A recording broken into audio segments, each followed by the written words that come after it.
Yes, good morning to all. Welcome to Vidya Guru Academy. So this is a very special video since की UPSCची जी आपली मेन्सची batch आहे rising 30 UPSC men's batch ही आपण आता third year आहे ज्याच्यामध्ये आपण ती कंडक्ट करत आहोत. तर पर्पज ॲक्च्युअली व्हिडिओचा हा आहे की आपण तसा ह्याचा इन्फॉर्मेटिव्ह ब्राउचर जे आहे ते ब्राउचर आहे तुमच्यापर्यंत, पण काही जणांना एक डिटेलमध्ये पाहिजे असतं की ॲक्च्युअली होते कशी, काय आहे. So just an informative video आहे हा, की एक्झॅक्टली ही बॅच होणार कशी आहे, ह्याच्यापेक्षा फीचर्स काय आहेत, जनरल काय आहे. मी थोडंसं जस्ट एक जनरल तुम्हाला आयडिया देतो, कशी स्टार्ट झाली, काय रिझन आहे आणि काय-काय ह्याच्यात कव्हर करून घेईन. मला कव्हर करूच. ठीक आहे. So first of all rising 30 ह्या बॅचमध्ये कव्हरेज जे आहे, तर मित्रांनो मेन्ससाठी जी आहे इंटिग्रेटेड बॅच आहे. नॉर्मली मेन्सची आपण एकच जी बॅच घेत असतो, ती हीच आहे आणि त्याच्यामध्ये एकतर जी-एसचे 4 पेपर कव्हर होतील आणि सोबत एसे. सो 1250 मार्क्सचं जे कव्हरेज आहे, ते होतं. ऑप्शनलचं पण आपण गाईडन्स देतो, की इन जनरल काय करायला पाहिजे काय, पण ऑप्शनलचं ह्याच्यामध्ये नाही आहे. की बाबा जर तुम्हाला ऑप्शनलची टेस्ट सीरीज लावायची ते वेगळं असेल. पण ह्याच्यामध्ये जी-एसबद्दल जे पाहिजे तुम्हाला ते सगळे पॅरामीटर्स त्याच्यात कव्हर होतातच. ठीक आहे. सो फर्स्ट ऑफ ऑल हे आहे. आता हे मी जस्ट एक तुम्हाला ओव्हरव्ह्यू की बाबा ही बॅच एक्झॅक्टली सुरू कशी झाली काय. तर मित्रांनो 23 मध्ये जेव्हा मेन्स कसं करायचं आणि आमचे जे स्टुडंट्स प्रिलिम्स क्लिअर करत होते. आधी फोकस जो प्रिलिम्सवर होता, की एक जनरली प्रिलिम्स क्लिअर झाले पाहिजे. ते जेव्हा स्टुडंट होत गेले, की मग मेन्ससाठी मग एंडला ऑप्शन असतो, की बाबा ते सगळे स्टुडंट दिल्लीला जा. सगळं प्रिपरेशन आपण महाराष्ट्रातनं किंवा आपल्या कुठल्याही होम टाऊनमधनं केलेलं असतो. वेगळ्या क्लायमेटसाठी 3 महिने त्याच्यात मॉन्सूनचा सीझन आहे, रेनफॉल, डिसीजेस भरपूर एक एक्सपिरियन्सेस पण आलेले आहेत. ऑनलाईन पण आहे, पण तरी पण आपण महाराष्ट्रातनं पण चांगलं काही देऊ शकतो का? मुलांना त्यांना जेव्हा पण डाउट्स आहेत किंवा त्यांच्यासोबत अवेलेबल असू शकतो का?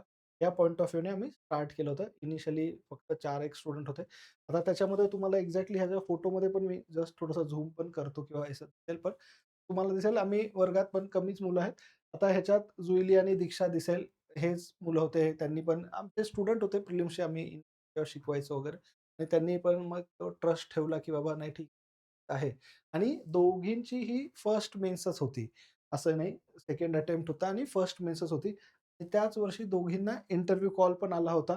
इनफॅक्ट तो डे आहे ज्या दिवशी रिझल्ट लागला होता, तर ते म्हणे, की आहे आणि आमच्यासाठी पण खूप इम्पोर्टंट होतं, की बाबा आहे रिझल्ट लागला आणि त्यांना इंटरव्ह्यू कॉल आला आणि त्याच्यानंतर जुईलीचं तर सिलेक्शन पण झालंय. दीक्षा पण यावेळेस पण परत दीक्षाला पण जेव्हा इंटरव्ह्यू आला कॉल मग अ, जो आपला यू-पी-एस-सीचा पण जो पोर्टल आहे प्रतिभा सेतू, त्याच्या थ्रू आता ती पण साई स्पोर्ट्स ऑथॉरिटी ऑफ इंडियामध्ये एक चांगल्या क्लास 1 पोझिशनवर आहे. सो आमचं की बाबा इथेच राहून कसं बेटर करता येईल, काय करता येईल, तो एक इनिशिएटिव्ह आमचा प्रयत्न होता. बाकी मग रिझल्ट वगैरे पण आहे. ते पण तुम्हाला जनरल वगैरे सांगेल आम्ही. आता ॲक्चुअली बॅकग्राऊंड तर विराजने सांगितलंच आहे, की बॅचचं बिगिनिंग काय झालेलं आहे. त्यामध्ये मला वाटतं, की एक स्पेशालिटी खूप महत्त्वाची आहे, की जे आम्ही जेव्हा प्रिपरेशनमध्ये होतो, तेव्हा प्रिलिम झाल्यानंतर मेन्सचा म्हणजे प्रिलिमचा रिझल्ट लागेपर्यंत मेन्सचं एवढं असं युनिफॉर्मली करणं किंवा मग की प्रॉपर आन्सर रायटिंग करणं हे स्टार्टच व्हायचं नाही. म्हणजे पुण्याचं आपण म्हणूयात, की एक कल्चरच बनून गेलं होतं. म्हणजे ते ॲक्चुअली कल्चर म्हणल्यापेक्षा तो निगेटिव्ह वर्ड आहे, की आपण मेन्स प्रिलिमचा रिझल्ट येईपर्यंत वेट करणे आणि आधी त्याला जास्त वेळ पण लागायचा, की कधी-कधी महिनाभरापर्यंत वेळ लागायचा. आता रिसेंटली बरेच रिफॉर्म झाले आणि रिझल्ट लवकर लागतो 10 टू 15 डेजमध्ये. बट तरी पण मला वाटतं, की ते 15 डेज किती महत्त्वाचे आहेत. ते रायझिंग 30 मध्ये जे सक्सेस आलेलं आहे. म्हणजे आपण हा रिझल्ट जो दाखवतो तुम्हाला, की आपले 7 अचिव्हर्स आहेत 2025 मध्ये. आता हे 7 जण जवळपास फक्त 17 टू 18 च्या बॅचमधले आहेत. म्हणजे 17 ते 18 जण जे मेन्सला होते, त्यापैकी 7 जण का अचीव्ह करू शकले? ते बाकीच्यांसारखेच मेन्स करणारे होते. परंतु सर्वात रायझिंग 30चा जो फीचर होता, की तुमची प्रिलिम झाली, की विथिन 1 वीक तुमचं मेन्सचं answer writing, daily answer writing day by day हे स्टार्ट होऊन जाते. म्हणजे तुमचे प्रिलिम झाल्यानंतर 1-2 दिवस तुम्ही जो रिलॅक्स केला, तुम्हाला ऑलरेडी प्लॅन करावं लागेल, की विथिन 1 वीक जर रायटिंग सुरू झालेली आहे, तर आपलं रीडिंग मटेरियल काय आहे? माझ्याकडे काय लॅकिंग आहे?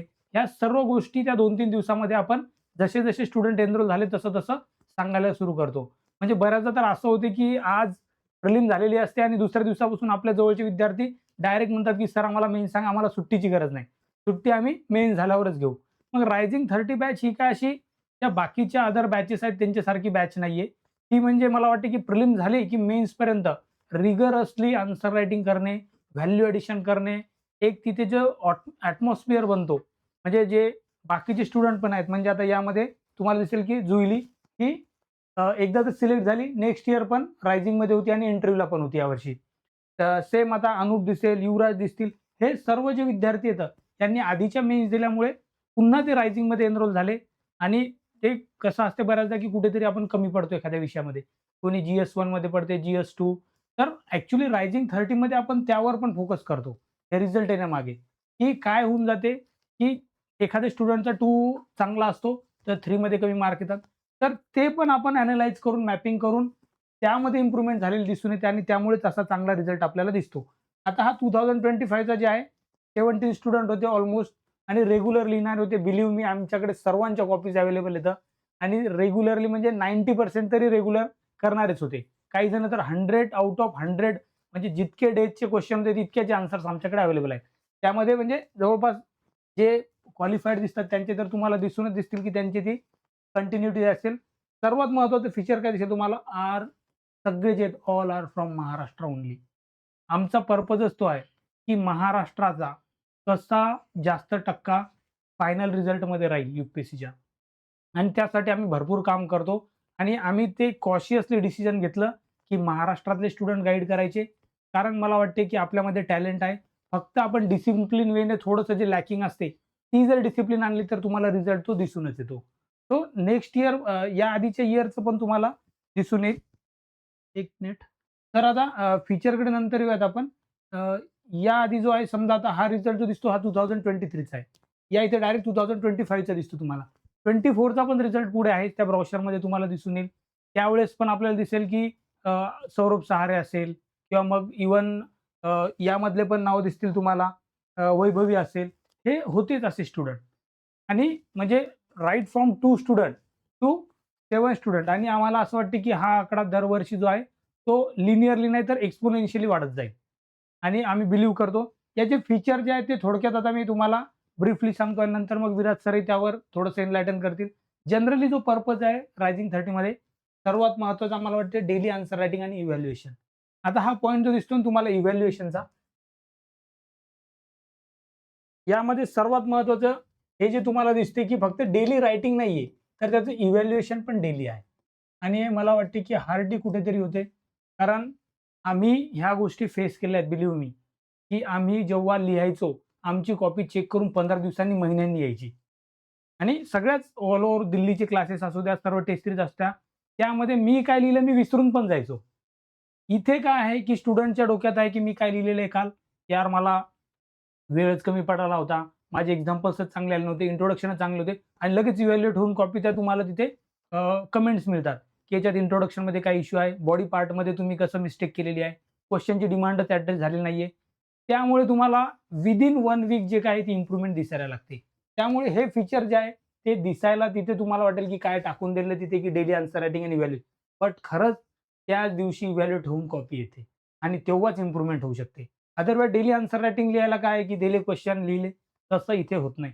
इव्हॅल्युएशन मला वाटतं, की हा पर्पज जो आहे, हे जे आहे एक्सक्लुझिव्हली या रायझिंग 30 बॅचमध्येच आत्तापर्यंत तरी मला दिसलेला आहे. कुठे कोणी करताना असं जास्त दिसत नाही. Then improve your answer on every day basis. त्याचं रिझनच ते, की डेली जो तुम्हाला फीडबॅक मिळतो, त्या फीडबॅकमधून 100% आम्हाला आत्तापर्यंत दिसून आलंय, की हे फीडबॅक विद्यार्थी इतका चांगला घेतात, की पुढच्या दिवशी ती इम्प्रूव्हमेंट दिसून येते. की काही जणांचं काय होऊन जातं, की इंट्रोडक्शन खूपच मोठं केलं. 10 मार्करसाठी 1 पॅराग्राफ मोठा लिहिला. फीडबॅकमध्ये सांगितल्यानंतर लगेच ते इम्प्रूव्हमेंट दिसून येते, की ते त्यांचे इंट्रोडक्शन शॉर्ट व्हायला लागतात. कव्हरेज चांगला व्हायला लागतो. टाईम मिनिट म्हणजे समजा आता 10 मार्कर लिहायला कधी-कधी 20 मिनिटं घेतात स्टार्टिंगला.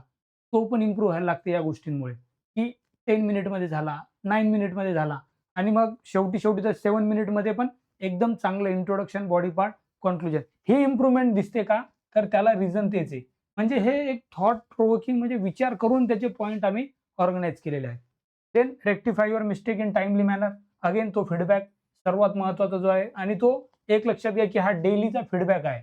डेलीचं इव्हॅल्युएशन आहे. याशिवाय मला वाटते, की त्या गोष्टी पॉसिबल होणे थोडं अवघड आहे. Then maintain consistency throughout the means. आणि यामध्ये जी आहे ती ट्रॅकिंग खूप महत्त्वाची आहे बॅचमध्ये, की जे मेन म्हणजे त्या टाईममध्ये तुम्हाला दिसून येईल, की विराज सर असेल, मी असेल किंवा बाकीचे पण आपल्याकडे जे काही एंट्री देऊन आलेले कोणी असतील, इव्हन जुईली सिलेक्ट झाले असतील, कंटिन्यू टचमध्ये राहतात. म्हणजे बऱ्याचदा असं होऊन जाते, की बाकीच्या स्टुडंटला वाटते, की फक्त मेन्सचे स्टुडंट आहेत का यांच्याकडे. कारण थोडंसं आम्हाला वाटतं, की ते एक 60-65 डेज असतात. त्यांच्यात जर त्यांना व्यवस्थित जर का आपण ट्रॅक करत राहिलो, तर त्यांची कन्सिस्टन्सी राहते. कारण या एक्झाममध्ये कन्सिस्टन्सी असेल, सक्सेस तुम्हाला मिळण्याचे चान्सेस 101% होतात. सो आणि सेकंड थिंग ऑफकोर्स सर्वच जण असे टाकतात complete coverage of syllabus. But आपण डे बाय डे, डे 1 पासून तर समजा एखाद्या सब्जेक्ट समजा GS1चं एक्झाम्पल घ्या. त्यामध्ये जर का 12 डेज असतील, तर सिलेबसला आपण असं डिव्हाईड करतो, की सो दॅट प्रत्येक सिलेबसच्या पॉइंटला टच झालं पाहिजे. आणि ते हे सर्व GSसाठी आहे. GS1 पासून तर 4 पर्यंत आहे. मग त्यामध्ये क्वेशन असेल, we cover every part of the syllabus आणि मग विद्यार्थ्यांना कळायला लागते, की आपला प्रत्येक कीवर्ड जर बघितला सिलेबसमधला, त्या रिलेटेड कुठेतरी क्वेश्चन आणि त्याहून मॉडेल आन्सरमध्ये ते कव्हर केलेलं दिसून जाईल तुम्हाला. Tackle out of the box question due to the interlinking with the syllabus आणि बघा टॉपर्स पण ते सांगतात, आम्ही काही वेगळं सांगायची गरज नाहीये. तुम्ही जर का सिलेबसच्या प्रत्येक पॉइंटवर आन्सर रायटिंग झालेली असेल, त्याचे मॉडेल आन्सर तुम्ही व्यवस्थित बघितलेले असतील, तर तुम्हाला नवीन जरी क्वेश्चन आला एखादा out of box, existing knowledge तुम्ही जे तयार केलेलं आहे, त्यामधून तुम्ही 60-70% डिमांड ऑफ दॅट क्वेश्चन लिहू शकता.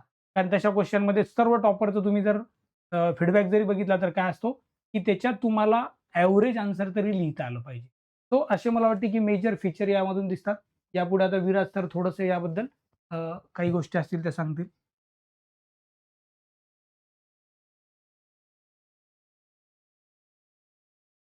येस, ठीक आहे. सो बाकी तर मग detail model answer video normally आमचा एक एक्सपिरियन्स असा होता, की मुलं एक पी-डी-एफ दिलेली असते आन्सरची, ती पी-डी-एफ घेतात. पण मग त्या पी-डी-एफमध्ये कीवर्ड्सवर कसा फोकस ठेवायचा, खूप म्हणजे पॅसिव्हली आपण आन्सर्सकडे बघतो. मग ते पॅसिव्ह आन्सर्सला ॲक्टिव्हली कसं कन्व्हर्ट करता येईल, जर आम्ही त्यांच्यासोबत जर डिस्कस केलं त्या आन्सरमध्ये काय फीचर आहे. हो आणि ते पण at the end of the day जर अवेलेबल असेल, की तुम्ही जेव्हा तुमचं इव्हॅल्युएटेड आन्सर आणि मॉडेल आन्सर तर दोन्ही क्लब करून बघितलं तर तुम्हाला कळेल. सो तो पण त्याचा आहे, की बाबा डिटेल मॉडेल आन्सर फक्त म्हणून तिथे की not just one more PDF पण एक त्याच्यावर व्हिडिओ. आता पी-डी-एफ बनवणं आमच्यासाठी जास्त सोपं आहे, की आला कंटेंट घेतला किती असेल हे. व्हिडिओ का इम्पोर्टंट आहे त्याच्या थ्रू ते कम्युनिकेट होतं. कुठेतरी टीचिंग दिसतंय की ती तुमच्यासोबत राहणारी असते. अरे हो, तेव्हा ते असं सांगितलं होतं त्याच्यासोबत ते आहे. तर ते पण आहे. स्पेशल फोकस ऑन GS4 का सांगतोय? कारण का मित्रांनो आता तुम्हालाही सगळ्यांना माहिती आहे टॉपर जर तुम्ही बघितले, त्याचे मार्क्स जे येतात तुम्हालाही माहिती असेल. तर GS4 मध्ये कमी मार्क्स घेऊन टॉपर बनणं थोडं अवघड आहे. अनलेस अँड अंटिल मग तुमचं ऑप्शनल, तुमचा एसे. मग त्याच्यामुळे GS4 हा जास्त आहे. आता स्पेशल फोकस कसा आम्ही करतो, की जर बाकीचे सगळे सब्जेक्ट्स जे एका नंबर ऑफ डेजमध्ये कंप्लीट होणार, डिटेल ब्रोशर पण आहे. तुम्ही इनफॅक्ट आम्ही ह्याच्या व्हिडिओचा तिथे पण त्याचा टेलिग्राम आणि ह्याची पी-डी-एफ पण अवेलेबल करू. पण जर बघितलं तर ह्याला जास्त दिवस आहेत आणि over a period of 2 month आहे. नॉर्मली काय होतंय, आपण सगळीकडे एक कंप्लीट करायचं म्हणून छोट्याशा ह्याच्यात कंप्लीट किंवा तसाच त्याच्यात अप्रोच नाही ठेवला. इथे इनपुट आउटपुट रेशो खूप जास्त चांगला आहे GS4मध्ये आणि त्याच्यासोबत पण मग केस स्टडीज असेल, पी-वाय-क्यूज असेल, हे सगळं त्याच्यासोबत आम्ही करून करण्याचा प्रयत्न करतोय. तर हा डिटेल सिलेबस आहे. आम्ही आता जस्ट असं सिलेबस वगैरे इन जनरल सगळं एक्सप्लेन नाही करत. तुमच्याकडे तो आहे. पण हा असा तो एक रिझल्ट आहे. त्याच्यासमोर जर तुम्ही सोबत राहिला, मित्रांनो नक्की तुमचा प्रिपरेशनचा जर्नी चेंज होईल. आता म्हणजे जस्ट तुम्हाला सांगायचं म्हणून आता जसं फॉर एक्झाम्पल तुम्ही स्टुडंट्सचे नावं पण बघितले. मित्रांनो जुईली पण जेव्हा आली होती, आमच्याकडे नॉर्मली जे स्टुडंट आहेत, तेव्हा तिची फर्स्ट मेन्स होती आणि ती इंटरव्ह्यूला गेली होती पर्सनॅलिटी टेस्टला. दीक्षा पण जर बघितलं तर सेम आहे. जेव्हा आली फर्स्ट मेन्स होती. म्हणजे कोणीही स्टुडंट आमच्याकडे जे आलंय, ते ऑलरेडी इंटरव्ह्यूला गेलंय आणि आम्ही त्यांचा रिझल्ट असा दाखवतोय असं नाही. आम्हाला त्याचाच जास्त अभिमान आहे आणि आनंद आहे, की जेव्हा ते आले होते, तेव्हा ते मेन्समध्ये होते. म्हणजे इनफॅक्ट मला आठवतं, की जेव्हा रोहन आला होता, रोहन तराटे हा अगेन आणि सगळे जे स्टुडंट येतात, हे एकमेकांच्या रेफरन्सनेच येतात. असं काय त्याच्यात आम्ही काय ॲडव्हर्टाइजमेंट गिमिक पण नाही. आता जेव्हा आला होता त्याला GSमध्ये 339, 340 मार्क्स होते. आणि तिथून 393 आहे. इंटरव्ह्यूला पण लास्ट टाईम रोहन अपीअर झालेला आहे. प्रथमेश तर मित्रांनो इनफॅक्ट सांगतो जेव्हा प्रिलिम्स पण क्लिअर झाली नव्हती, तेव्हा पण तो रायझिंगचा स्टुडंट होता, की नाही मी करतो आन्सर रायटिंग आज नाही तर उद्या लागणार आहे आणि मग जेव्हा झाला सिलेक्ट पण झाला.